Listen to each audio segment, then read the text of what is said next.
Senior cricketer Virat కోహ్లీకి ఉన్న fan following గురించి ప్రత్యేకంగా చెప్పాల్సిన అవసరం లేదు. ప్రపంచ వ్యాప్తంగా కోహ్లీకి ఫ్యాన్స్ ఉన్నారు. కేవలం వన్డేలో మాత్రమే కొనసాగుతున్న కింగ్ క్రేజ్ మాత్రం తగ్గడం లేదు.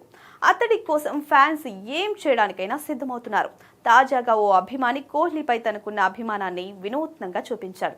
గుజరాత్ కు చెందిన ఓ అభిమాని తన మొబైల్ కవర్ పై బంగారంతో కింగ్ ఫోటో పేరును వేయించాడు. ఇందుకు సంబంధించిన ఫోటోస్, వీడియోస్ సోషల్ మీడియాలో వైరల్ అవుతున్నాయి. సూరత్ లోని కుద్సాద్ గ్రామానికి చెందిన అంకిత్ పటేల్ అనే యువకుడు విరాట్ కోహ్లీకి వీర అభిమాని. ఎక్కడున్నా సరే విరాట్ బ్యాటింగ్ తప్పకుండా చూస్తాడు.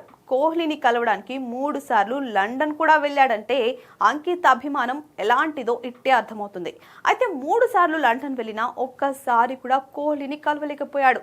కోహ్లీపై ఉన్న పిచ్చి ప్రేమతో కింగ్ ఫోటో పేరును అతని మొబైల్ కవర్ పై బంగారంతో ప్రింట్ చేయించాడు. అంతేకాదు, బ్రాస్లెట్ మీద కూడా విరాట్ పేరు రాయించుకున్నాడు. ఇందుకు గాను అతడికి 15 లక్షల రూపాయల వరకు ఖర్చయిందట. ఈ విషయం తెలిస్తే విరాట్ ఖచ్చితంగా అంకిత్ ను కలుస్తాడని అభిప్రాయపడుతున్నారు.